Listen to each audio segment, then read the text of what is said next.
How you doing, everybody? I hope you're all well. It's the 31st of January 2010, and it's sort of just around tea time, so I won't keep anybody too long. I just want to make a short post here on a couple of issues. Two relate to Ireland directly, and the third one, it's basically European but has an Irish overlay, if you know what I mean.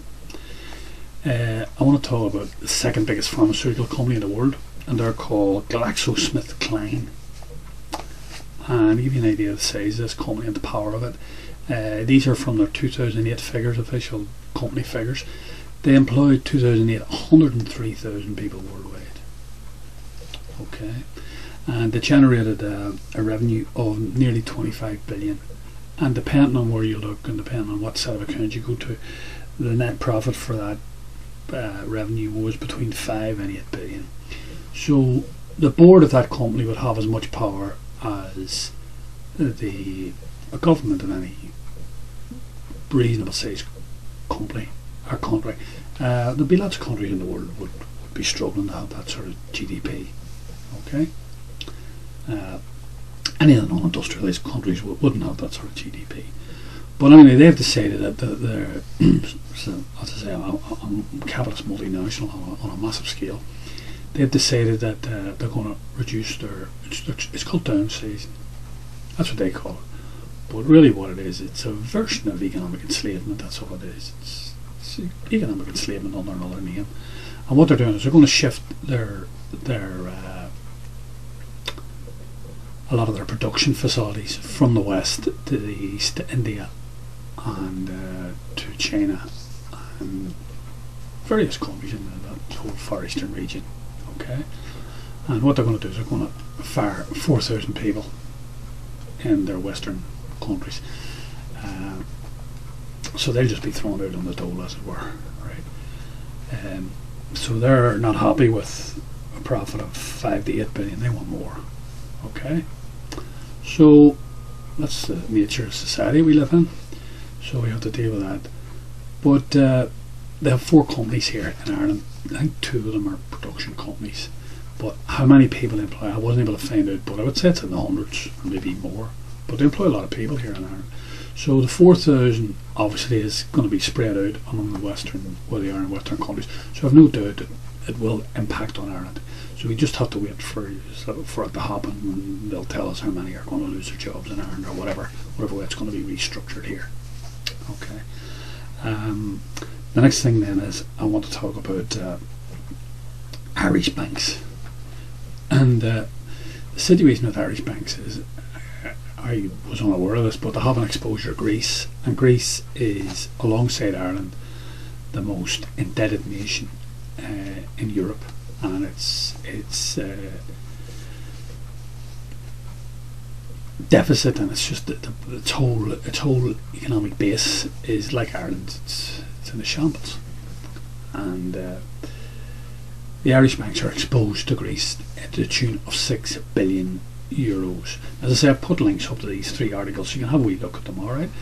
And what's going to happen is, I don't know how much of that 6 billion is going to take a hit, but you can be assured a lot of it will. Okay, that's number one. And but the final part of that article is fascinating, and it tells you that our exposure to the Spanish indebtedness is between 23 and 25 billion euros. That's a colossal amount of money. So I'd say a lot of that will be gone as well. So that's more problems for the Irish banks. So it's not looking good for Irish banks this year. Anyway, we see how it pans out. One way or another, it's not going to be good, no matter what happens. The final thing I want to talk about is Mr. McNamara and Bernard McNamara. He's the man that runs around with the bodyguards because he borrowed a lot of money from these Balkan banks, and they want paid back, and they're funded from the Russian mafia and people like that. They don't like taking heads from anybody.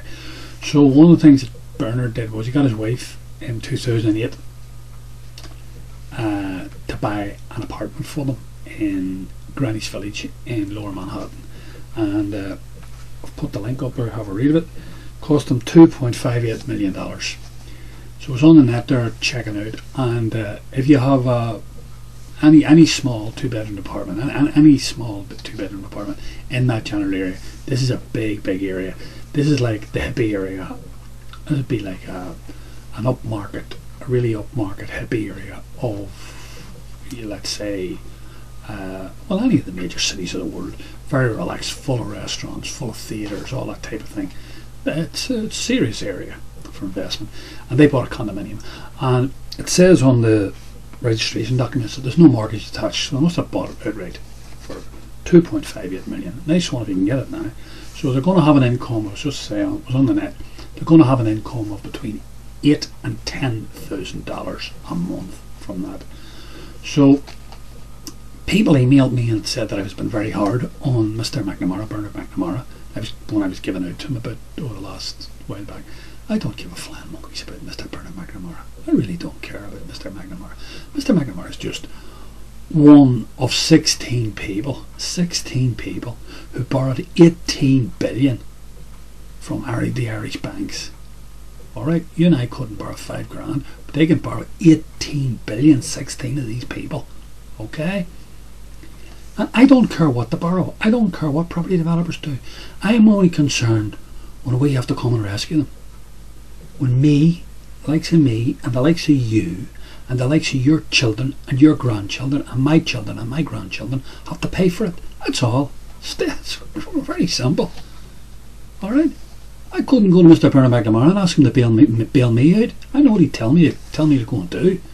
So, it's a quid pro quo situation, Mr. Bernard McNamara.